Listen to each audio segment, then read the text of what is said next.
And welcome back to Picks and Bans between Mousesports and eSuba. Last game of the day and another game in Group D. Let's take a look at immediately what is happening out the gates. I haven't yet recovered from the Fnatic Wizards game, I should say. I did physically climb on my chair and then realized that it was dangerous to do so. So, anyways, Ender, are you surprised by Picks and Bans? No, we've seen Set Ziggs all the time. You know, Syndra, I don't think it's been banned in every game here in EU Masters, but still one of those flex picks that is very, very powerful. I'm honestly a little surprised to see it banned away on the blue side too, because I feel like I've seen Jeskla play that down bottom lane too. But if I remember anything from leader, not in the LEC leader, but EU Masters leader that I got to cast all the way back in spring of last year, it was that leader likes to destroy you. Yep. He likes to play assassins and actually destroy you. So I'm excited to see some more melee mids from this guy. I like watching him, and slightly controversial thought. I don't think I've seen a huge amount of development in what he does. He played the Akali, I think, yesterday, if I recall correctly, and just did typical things. Diving in, chasing, fighting. Yeah. I want to see whether or not that's going to happen again. But obviously, you mentioned in the break beforehand, promisq, MSI champion promisq, I'll have you know, is in this game. He was smurfing on his Thresh as well, had a fantastic performance, a lot of great death sentences, especially towards the latter stages of the game. And here's the thing too, right? Like, Mousesports, they are fully aware of the powerhouse they have down bot side. They select the Senna now to support promisq's carry potential down here. So he's going to be on something that's going to be farming, more than likely here. So promisq going to get all the money. You know, was making it rain over when he was on G2, going all those World Finals. And now he's just here to pick up another international title with EU Masters. Yeah, I was going to be really sad if I saw the TK locked in, but gonna hover away for a moment. And now Mousesports, we're going to look to contest Varus and Ornn is the lock-in here for eSuba. We just saw VZZ have a pretty impressive performance on that champion. And for Mousesports, going to lock in a few seconds. Yes, there we go. Gragas, Yasuo. Right. So we know that leader's going to be running that Yasuo, obviously. Yeah, the Gragas Yasuo, an excellent combination here, but don't forget that Yasuo wall makes Ornn really unhappy. His ultimate gonna absolutely dissipate, do next to nothing right there. And now I'm wondering, is this an Ekko in the mid lane to combat the Yasuo, or could it be an Ekko jungle? I don't know. Do you like the matchup if it is mid?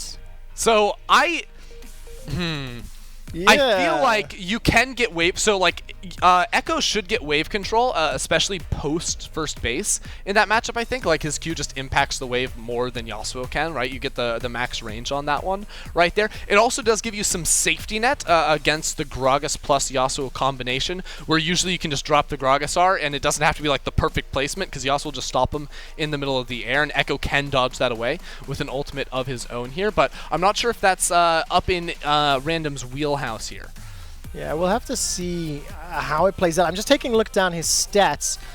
Cannot actually see any Ekko games throughout the course of the year, but a lot of unique picks. Yeah, and Jejky's played 8 games of the Ekko, and that's why I'm thinking that's probably going into the jungle position up against Obsess's Gragas here. And the Ekko was a pick, you know, we saw it like very briefly at Worlds. We saw it played one time on the LEC stage by Razork as well. It's a champion that I don't think people give enough credit. It's very weak in the early stages, right? Like can't necessarily fight up against you, but once it gets runic echoes, he really takes off and can contest pretty much any meta jungler in the fights. But I guess getting the maximum out of an Ekko also requires quite a shift in play style, you know, in terms of how he's going to move around the map if you really want to try use that chrono shift to the correct way. And there's the confirmation. So it's going to be the Ekko in the jungle, it's going to be the Akali most likely in the mid lane, and we're going to have to wait and see what support is going to be joining Varus down the bottom lane.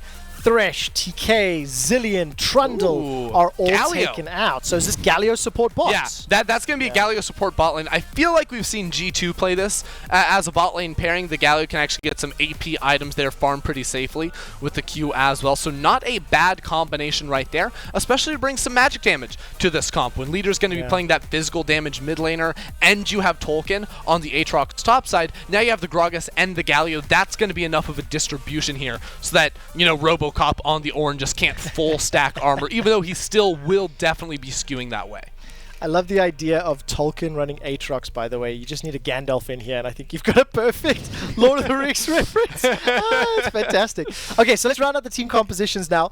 I think, like, fairly standard on the side of Mousesports. Remember, the Galio is the only, like, surprise pick here. But on the eSuba squad with the Lulu support, Akali mid, Ekko in the jungle, this is a different flavor to what I'm used to seeing. Yeah, it's kind of weird because both comps have really strong dive potential, and then an AD carry that's like in the backline is like, I guess I'm getting left on my own here, but Dany's going to get a little bit more support here from the Lulu especially. But this is a game where it's going to come down to skirmishing big time here. The Akali matchup into the Yasuo is going to be favorable there for random. As long as Jejky can get some time to get that runic echoes here on the Ekko too, you have really high potential when it comes to these smaller skirmishes, the 2v2s, the 3v3s, and that's why I believe this game is going to get real messy real quick, Trevor. And what I like about that is there's a high amount of skill expression when you look at these types of compositions and these types of champions. For the vast majority of them, making sure you land everything you wanted to and you're in the right place at the right time is going to have such an influential effect and impact on this game.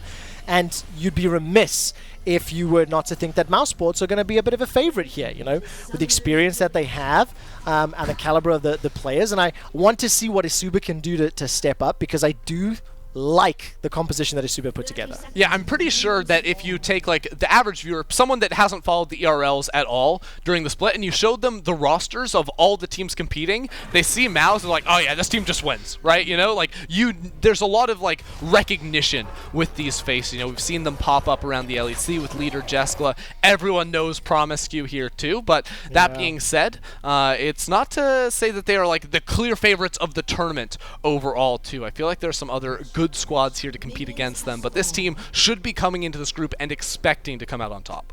Yeah, unbelievable. And I want to see how it plays out. You know, leader doing leader things. As I mentioned a little bit earlier, he has a playstyle. He's good at that playstyle, and when you have a team that can enable it, fantastic, you know. And he's on a champion and a combo that is definitely going to look to, once again, enable him on this Conqueror Yasuo. And Dany will already get a little bit of chip damage down. I see eSuba, they placed a ward deep inside MOUZ's jungle, and Gragas will be helped out by Tolkin's Aatrox in the northern side. Yeah, so both junglers going to be pathing down towards the bottom side of the map. I think in terms of like who actually has gank ability, Ekko in the early levels are really not going to do it. He also has no lanes to play around, so Jejky is going to be going for the full clear on this Ekko, and if anything, ending up towards the bottom side of the map should just be there to protect against an Obsess gank. When you do have a Lulu in the bot lane, you have two of these ranged champions down there against a Galio especially. There is gank ability for the side of MOUZ when you bring in the Gragas as well, so they're going to have to be a little bit more careful in this type of a lane, but you can already see some differences between the Varus Lulu lane as opposed versus the Senna Galio as opposed to the Senna Tahm Kench. While Senna Tahm Kench can get aggressive and they usually get push on that first wave, normally that comes down to like Senna priming the targets with a Glacial Augment either via Q or via an auto attack, so then Tahm Kench can also land the Tongue Lash. But you can actually see in this lane, promisq's Q pretty unmissable in this lane, so he can go ahead and lay down the harassment without waiting for Jeskla to set him up. What I quite like about the Galio pick in the bottom lane as well is, as we were talking about the drafts, promisq, yes, can use his ultimate to go forward and jump onto leader Obsess, or can use it to jump onto Jeskla, depending on how those team fights play out. There's a fair amount of flexibility. The Justice Punch can buy some additional time as well, so MOUZ are going to have some options in playing forward and backwards, but then similar could be said for Rufus as Lulu. I always have mixed feelings when I see Lulus in games. I think they can enable champions so well. Like when you see the help picks and the chase forward, the Lulu Vayne earlier today was fantastic. But then I always get reminded of how much it sucks to play against Wild Growth, and I can't shake those feelings from the back of my mind. Yeah, it can definitely not be fun, especially because all MOUZ wants to do is dive on in here. You know, if promisq is ulting backwards, that's probably a bad sign rather than a good one for MOUZ. Not to say that it can't be viable in some situations, because eSuba also going to be looking for those dives. But MOUZ's comp, you're going to tell when they're winning by how far leader can get into the backline. Can he actually start punching down at Dany's Varus in this game, which against the Lulu, maybe not the easiest thing to do, but good news for him is it is isn't an exhaust on this Lulu. It's the heal, which is going to be less frustrating for him later on in this game. And while the heal does give a little bit more laning safetiness when you're running the teleport on the Varus down there, I don't think it scales nearly as well as the exhaust, especially after the buffs to make it last, I mean, longer than a Morgana Q, it seems like.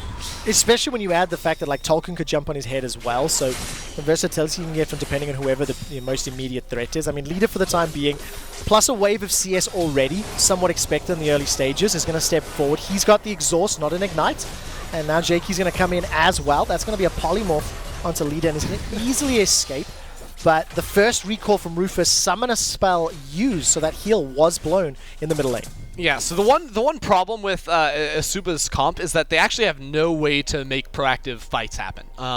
And what I mean by that is, like, yes, the Ornn has the ability later on, but when you're looking at how can you force fights in the early to mid game, it's not generated via your top lane. It comes through your support and through your jungle.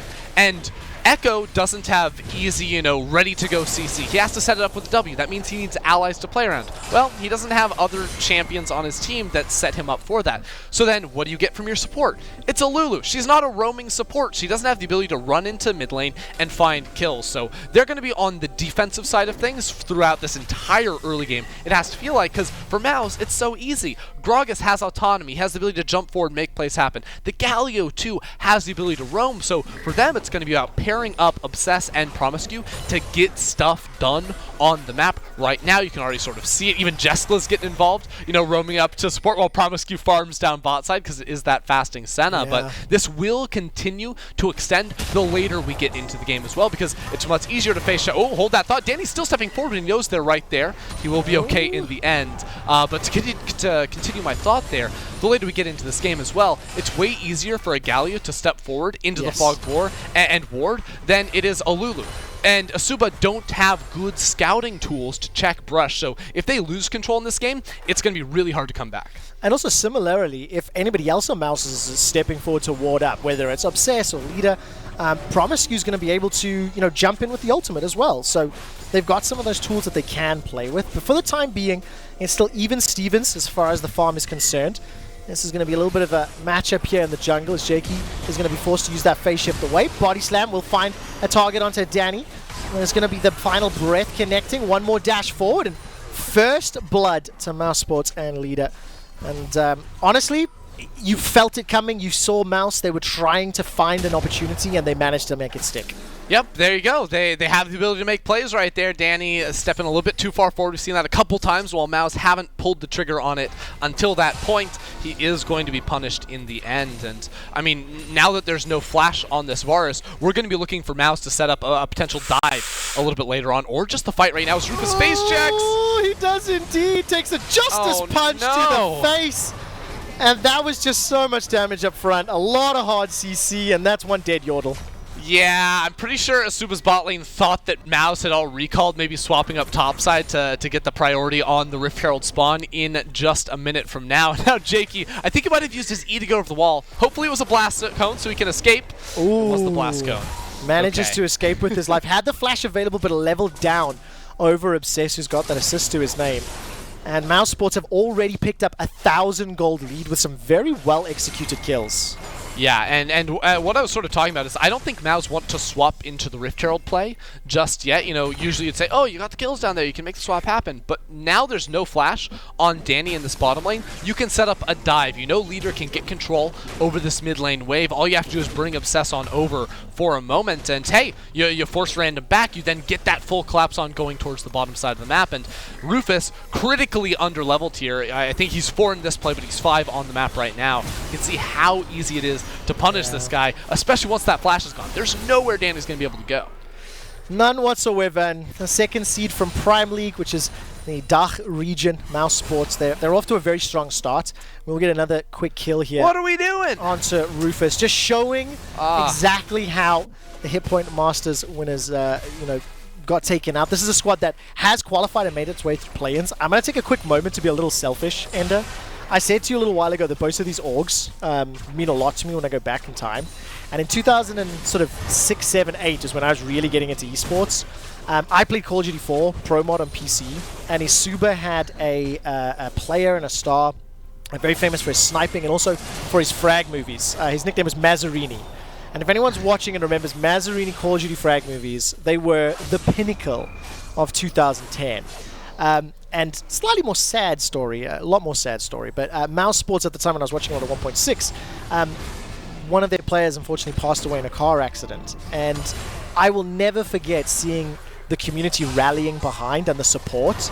And I think it was like the turning point for me. There was like, man, you see all these passionate people, all these people that care so much about somebody they've never met, never known. I was living in South Africa. I didn't know anything about the orgs or the regions. And I just, every time I see Mousesports and eSuba, it brings fond memories to heart.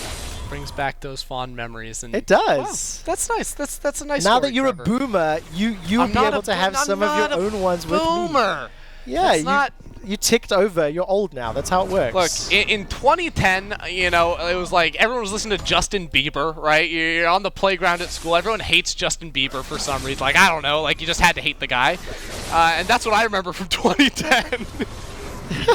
That's just, there's no story there. It's just, that was all you had to do. You had to hate the guy. I had full-time employment, had finished university, and was starting to make my move to EU. Just like eSuba are starting to make a move back in this game. And how's that for a segue? They're that down. Was not a segue at all, but we'll take it. They're down 2K, but they will be able to most likely pick up this Rift Herald. I want to see how quickly Obsess can make his way. And this is the first time that we've seen Tolkin and Robocop going toe-to-toe. Yeah, he's going to be stuck inside of this pit. Might need to jump on out of here because you see Obsess and Leader both on the way. It's just going to be TY for Leash, baby. You can pick that one up here. Remember, still a big gold disparity. Negatron Cloak as well as 2 long swords. Attack speed daggers rather for Leader. And now Tolkin is setting himself up for a flank.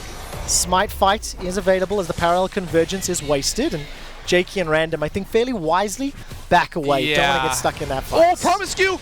That's it! Thank Mr. promisq! Jeskla from downtown! I didn't even see promisq there as Leader wants to look for another. The exhaust comes down, and that's 2 beautiful kills. Oh, and Leader lives with just a sliver right there, too. We actually, as the play was starting up, both promisq and Jeskla pieced out of that bot lane, making the rotation on up there. And promisq sees him in his eyes. He gets the couple of kills right there. That should mean a Drake, too, if Obsess wants to walk down in towards that bot side jungle. But we're going to see the play one more time, because, like, oh, promisq's already here. We're not even going to get the setup on that. We don't need it here. He caught 2 members out right there. Jeskla from downtown able to find the snipe as well. And I mean, eSuba tried to contest. They were the ones trying to start up the Rift Herald there. I don't think they took full account of the map before that play because they didn't have pressure out of mid lane. They didn't have pressure out of bot lane. There's a Galio on the other team. There's a Senna on the other team. There's full globals coming through. They just got a little bit bored. I don't know. Like they were losing out around the map. And while Jejky tried to solo out the Rift Herald, I think they could have looked for a reset out of the bot lane. Just reset bot lane, sack a minion wave. If you really want to play for Herald, you can make that swap happen, get out of the tough lane phase that's been so far, and instead they end up giving over a big leader over to MOUZ. eSuba haven't had a chance to replay the game because every time they've tried to do something or even step forward, Mousesports have just been there. 4 kills, 3,000 gold lead. And it's quite interesting to watch because, of course, Mousesports had the 2nd seed coming out of the Dach region. Schalke 04 actually won that final, and I love seeing the regional performances because, of course, it is the German-speaking league that won. Big Esports managed to pick it up last time, so looking to defend a title. And right now, MOUZ are in a great position to move into this mid-game. Leaders under some threat of being jumped on here by Jejky, but got a 3-level advantage over him. And here comes Obsess. Ultimate is available too, and Tolkin is making his way down too. There's the body slap. Barrel comes out. Leader anticipated it, waited for it, and just got the dunk onto Random. Now promisq is looking for the solo kill onto Random's Akali. He chunks him down for 75%, and Random will look to die to the tower, just giving the gold over. Okay, so there was some help from Jeskla too. Yeah, and in the meantime, Rift Herald goes down into the mid lane too, so Leader's going to get all that money. I mean, they just played it perfectly right there. You know, Obsess throws out the ultimate to force Jejky back in towards Leader, who already had his 3rd Q knockup prepped and ready. Now they get the mid lane tower. Leader can even fight Robocop here too, because he has no tower. Leader on top of the world. Alright, Jeskla's going to try save his support, and it looks like he has. Wild Growth used by Rufus as Jeskla and Dany are trading blow for blow. The Winds of Wars while the Protobelts come out. Dany does get the kill back. Point blank piercing arrows, all Chain of Corruption, and promisq's going to run for his life, managing to escape. So the 2v2 goes the way of eSuba, but they are still in a 5,000 gold deficit. Yeah, you know, eSuba get the 2v2 there after Jeskla doesn't use the flash or the exhaust and doesn't even get the ult off in the end right there, but everything's fine here. promisq's like, what are you doing, man? Okay, I guess I have to ulti out of here. But that was a little bit silly in the bot lane. Oh, I completely missed the fact that Jeskla didn't use any of his sums. Oh, man. Who needs them? Who needs them, right? You know, it's like, saving for the next fight. yeah, exactly. Now eSuba think they win the 2v2 bot lane, and now they're going to be baited and give them 2 kills, you know? It's about thinking 5 steps ahead with that 5 head, you know? Oh, I like that. I'm definitely not qualified for 5 head, unfortunately. Let's take a look at what promisq's doing. He almost catches random with that taunt. And by the way, let's touch base on 2 players that we've not really seen. Tolkin and Robocop, 0-0-0. They've just been farming away in the top lane. So exciting up there. I think at some point they have to get involved, right? And it's probably going to be sooner than later because Robocop's got no tower. Yeah, Robocop's just chilling up here like, hey, what's happening on the rest of the map, guys? Like, nothing, it's fine, we're not dying in the mid lane. Oh, let's find out what happens here. promisq manages to get the taunt. Jeskla uses a stopwatch to buy some time. Random arrives and the exhaust is reducing his impact as promisq's going to be the next target. It's a 2-for-1 in favor of his super. There comes Tolkin. I told you he'd get involved. He manages to arrive. Turns his attention over to Robocop, and Robocop is now running for his life. 3 members of eSuba are down. They've taken 2 Mousesports representatives with them. And now Robocop is just caught behind enemy lines as Obsess is stepping forward. Little thumbs up before he goes down. 4 members of eSuba down. 6,000 gold lead for MOUZ. And honestly, Tolkien's just been crushing the top lane matchup this whole time. Picks up 2 kills in that fight. After doing nothing for 15 minutes, they have entered the fray, and it seems like MOUZ still in a very commanding position in this game. And like, can we actually check out the gold for a moment? Because like, obviously Leader has some kills, but he's also just gotten every single tower in the game. Yeah, 8.4 thousand gold. That is unbelievable. Gross. Unbelievable. He's going to be able to like insta-give people before they get the wild growth to even happen. And here's a replay of how this one started. Yeah, so right here, Rufus walking into the river here. promisq turns around, and this ulti from Jeskla into the stopwatch actually buys so much time, because Jejky, I'm almost positive, with 2 stacks of the passive down on Jeskla, could have instantly burst him out. Instead, Random is forced to use, you know, the first cast of his ultimate to finish off that kill. Could have maybe turned a little bit more damage around and sniped off an Obsess in that fight, but, you know, once Dany goes down, it's really hard for eSuba to fight in these ones, because their damage dealers are just at a big disadvantage in terms of overall itemization. Random cannot compete with Leader at the moment. No, and Phantom Dancer and Infinity Edge completed already versus just a Gunblade and Seeker's Arm Guard. I mean, at the end of the day, Mousesports individual players are showing up and showing the level disparity between them and eSuba. They're executing every single time that there's a champion to kill. And, you know, they're pushing themselves forward. Yesterday, it was a fairly similar showing when Mousesports took out Wizards.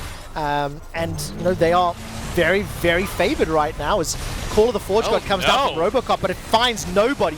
It is a fight on multiple fronts, though, as the first to fall is Dany. Now Rufus goes golden inside the river. He's blown up by leaders Yasuo, and the rest of eSuba are running for their lives. This is brutal. Yeah, I mean, Dany and Rufus just walked into the bot side jungle right there. Random was stuck in top lane, and they just get collapsed on super easily right there from promisq. Do not know what was going on there at all, but now they've summoned the Rift Herald in the mid lane. MOUZ are looking for an in-hit pre-20 minutes. Let's see what happens here. 18 on the clock.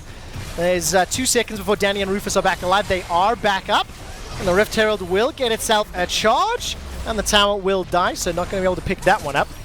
eSuba, even if they pick a fight, it's a 9,000 gold deficit. Super minions will be pouring into the middle lane. Look, if there's ever a silver lining, hey, they can farm some super minions. But yeah, yeah. Look, you know, it's all a part of the plan, Trevor. This is just a statement game, and for every single EU Masters fan and every single EU Masters team and player, you have to watch this Mousesports squad and go like, how do you contain this, right? If these players rock up and they're hitting their buttons well, these are terrifying individual players. Well, they're teleporting in for the fight right now. Leader cannot get into this one. There's no tower in the bot lane, but Random's hitting the ward instead of charging on. Okay, they're going to give up. Oh, all right. Now Jejky and Random are in trouble. That was a random teleport, one might say. Hey! Jejky and Random are just going to get dunked on. Obsess gets the first kill. Tolkin hops over the wall, and Random forced a dash out to safety. His TP started the play, and it sacrificed Jejky's life. Final Breath has already used the exhaust. He's now down on leader. That's a shutdown goal. That is big. Tolkin turns it back around, as now all of a sudden Random gets himself another into Jeskla. After all the poking fun, Mousesports opt into the fight and lose it. eSuba do get some crucial kills and some crucial gold. But it feels like a little bit of a lapse in judgment on the Mousesports squad. I mean, honestly, that's a huge moment there for eSuba, right? And I don't want to say they're like back in this game by any means, but like they took a really bad fight at the start, then turned it around, picked off leader, big shutdown. They're able to secure right there. And because the inhib went down in mid lane, like you were sort of joking about, hey, they can just farm it, but that is just a dead lane now for Mousesports. So it is going to mean more gold and experience in theory for eSuba, as long as that pressure doesn't mean Mouse can get more on the map. We'll see this again here, because it is a big commit on towards Jejky. They're able to blow him up immediately, but Obsess was taken very low. And then I want to see how they're actually able to pick off leader right here too, because it is a 5 versus 4. It's a big polymorph and stops him from ulting. Then he gets Varus ultimate, and so, wow, he just got completely shut down trying to frontline there with the Yasuo, instead of being able to play off some of the other knockups from his teammates. Well, look, let's see what happens now as we come right back. 20 minutes, 40 seconds on the clock. Mousesports were on Baron the entire time. They're going to turn right back around. Random. He's going to look for the blast cone, sends them both into the pit, but now promisq is stuck on the wrong side of the wall. Can Robocop get in? No, he cannot. Baron secured at 21 minutes, but promisq and Tolkin taking a lot of damage. promisq is going to look to land the taunt as Jejky steps forward. He looks for Tolkin. He's going to be forced to use the ultimate back. Tolkin does down to Dany, and eSuba continue the chase. Another crucial kill. But Mousesports have Baron on 4 and super minions pushing into the base of eSuba. Yeah, this time it's worth it. Oh, look at the recall. Oh, he interrupted the recall for Jejky. Wait, now they can fight it, though. Yes, they can. This is going to help out eSuba. There, all of a sudden, the Senna ultimate comes down. Call of Fortune comes out once more. Robocop not going to be able to do much with it because of the wind wall. Rufus goes down. Dany goes down. Jejky goes down. It looked good. It felt good. But for eSuba, it was not good. They lost the squad. They've lost the Baron. And now Mousesports, can they actually try push for the end here? No, wait. Oh, they actually teleport. They're looking for the win right here, Trevor. 22 minutes into the game, they have the Baron buff ready. This tower's already low. It's going to be a fast win for Mouse. eSuba have families, Mousesports. Oh, man, they're not done yet. Random goes down. Another onto Robocop. The Nexus will be the focus. One of the longest games in the UM, one of the shortest games in the UM. Mousesports obliterated eSuba. Yeah, that one did not look very close right there, apart from one critical team fight that eSuba were able to win. It came through play around that mid lane. Leader got super fed on that Yasuo and honestly just wiped the floor with eSuba. Yep. Players just outclassing their opponents. We're going to have a few replays just to quickly highlight once again exactly how Mousesports were able to pick up the win. But similar fashion, I said at the beginning of the day, the way Mousesports plays, I think you can anticipate it. You can, I don't want to say predict, but you can expect it. And then the question is, can you skill match or can you draft to reduce their impact? And that's how you have to look to try and challenge Mouse. I mean, Mouse definitely won the skill match, but they also just played the map better, right? Like, eSuba got punished around that bottom lane when their Varus ended up dying, and then instead of lane swapping, they tried to sneak away the Herald. They end up losing the Herald. They end up committing to the fight still. When Mouse, promisq was able to rotate on up there, so it was Mouse with the composition, with the Gragas and the Galio that are able to make plays that consistently were able to find them out here, and ultimately make very quick work of this game. Yeah, absolutely smashing. I mean, we came out of a replay of that mid lane fight, and Baron at 20 minutes, 40 seconds. I need to double check all the gameplay times, but that is one of the quickest wins that we've had here in the group stage thus far. I mean, they took an 18-minute inhibitor, right? Yes, exactly. I was secretly hoping for the Dancing Herald, I'm not going to lie. We don't see those enough in pro play, probably for good reason, actually. But and here's the ultimate troll blast comes like, wait a second, it's a 4v2, guys. But Senna still has ultimate. She's going to be able to enter into this fight. The sustain, too, with the wind wall and the Zhonya's just means that, hey, that 4v2 ends up being a 4v4, and with leader's itemization, nobody has the damage to be able to deal with that man. So far accelerated. So at the end of the day, the end of the group, Mousesports 2-0, Fnatic and Wizards 1-1, and then eSuba at 0-2. I think the Fnatic Wizards game is one that I'm going to remember for a while. And I'm not going to be able to forget that one, Trevor. We're going to flick over to the overall standings, but I mean, are there any surprises thus far, and like, what are your takeaways so far, Ender? I mean, honestly, the biggest surprise to me was actually the Wizards pulling off that win up against Fnatic Rising. You know, I sort of had Fnatic pegged as the favorites coming in towards that, but that does a lot to mess up expectations potentially for this group. You still say Mousesports clearly top dogs in this one, but playing for second place is going to be an interesting one when that rematch does come around. Let's take a look at tomorrow's schedule before we end for the day, Mr. Frierson. Energy, Pot Wizards versus eSuba, then Mousesports versus Fnatic. Mousesports Fnatic is probably going to be very interesting to see how the Fnatic players sort of like skill check the Mouse squad. Yeah, well, I'm also just wondering, like, can Fnatic actually, like, bounce back? Because today's game was obviously, like, way under expectations for them and their team. You've got to recognize a whole lot of the names on this roster. I had them as sort of the best chance to take down Mousesports in this group, so I'm expecting this to probably be one of our better games tomorrow. I'm looking forward to it. Unfortunately, I won't be casting it, and we're going to do the back three again. Thank you for joining me today, Mr. Frierson. My pleasure. Thank you to eSuba and Mousesports for taking me down a trip down memory lane. And thank you to everybody for watching at home for day 2 of European Masters Group Stage. The action resumes tomorrow at 6 p.m. European summertime with Energy Pot Wizards taking on eSuba. We'll see you then.